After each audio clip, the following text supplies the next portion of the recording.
period ya kuona hii yatengeza ndio yakasema imbaino zese nefeita iri muno nemaaparatus ese atikuona ari muno even computer iri pamberi pedu laptop ndio vakatitengera mulebhu medu mune magetsi mune zvakare mvura.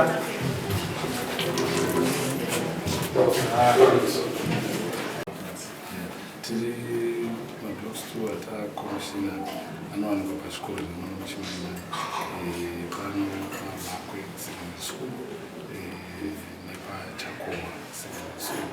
Pano pamakwe secondary school patakomishina block remonoavako paine science lab zviri kuratidza kuti hurumende iri kufambirana good infrastructure and they must be put to equipment for there to be good results. As far as vana vachifana kudzidzira munzvimbo dzakanaka vachikwanisa kusangana neequipment inoenderana nedzidzo dzavanenge vachiita.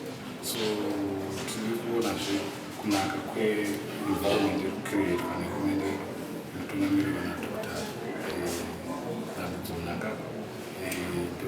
Nyaya iri kunge kuti tine mapartners vari kukwanisa kushanda zvakanaka vakabatana pamwepo nemaworld government institutions nevabereki pachibuda zvinhu zvakaita semaclassroom blocks aya malabs atiri kuona zvese izvi zvinobva paenvironment inenge iri kuti tiri kuzvikurudzira kuti vese mapartners edu vana world vision kurava nemamwe ngavave vakabatana nehurumende vave vakabatana nezvo pakuita kwavo nekuti zvinoreva kuti tinge chiumba chinhu chinoti the Zimbabwe we want, the Zimbabwe that is good for everyone.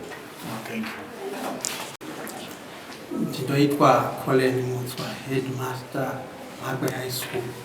Ndinoda kutenda chaizvo mukuru wenyika, kutenda chaizvo World Vision nekuti vakira chivakwa chino chaita kuti titange kudzidzisa vana pure science subjects at A level.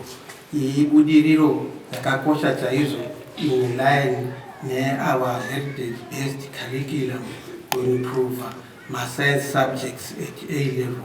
Ndinoda zvekutenda zvakanyanya nedevelopment iri kuitika pachikoro pano, kuvakwa boarding school pachikoro chino chiri kuvakirwa yatinoti sustainable and affordable girls boarding yave kutoshanda pane zvino ine vana vanokwana kuita 48.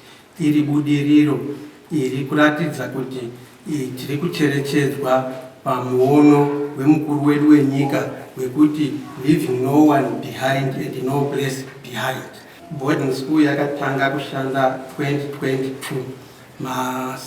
Pure science subjects iko zvino tiri kuita biology, asi tinetarisirwa kuti kutanga gore rouya tinge taane chemistry nephysics pachikoro pano.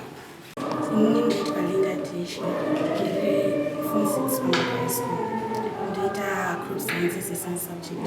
Saka tinopa kutenda nekuvakwa kukaitwa nzebwini sezvo zvaiva nekunetsa mukati batinoita mapractical tanga tisina maapparatus akakwana pamwe nebuilding yachikutoitika tanga tisina. Saka ndinopa kutenda kuti iko zvinhu zvavanyore kuti tiite mapracticals uye tinofunga zvichatiimprova pabasa redu kuti tionese taakukwanisa kuita masainsi mapractical. Uyezve tinofunga kuti muwashati shanda zvavanyore kuti vazoitawo mapure sciences. Unini pachangu ndinofunga kuti science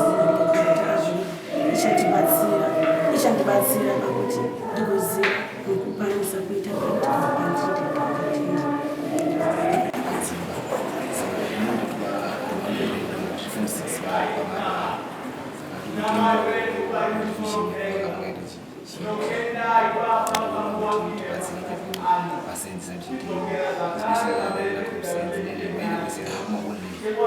Anokubatsira kuti achinje even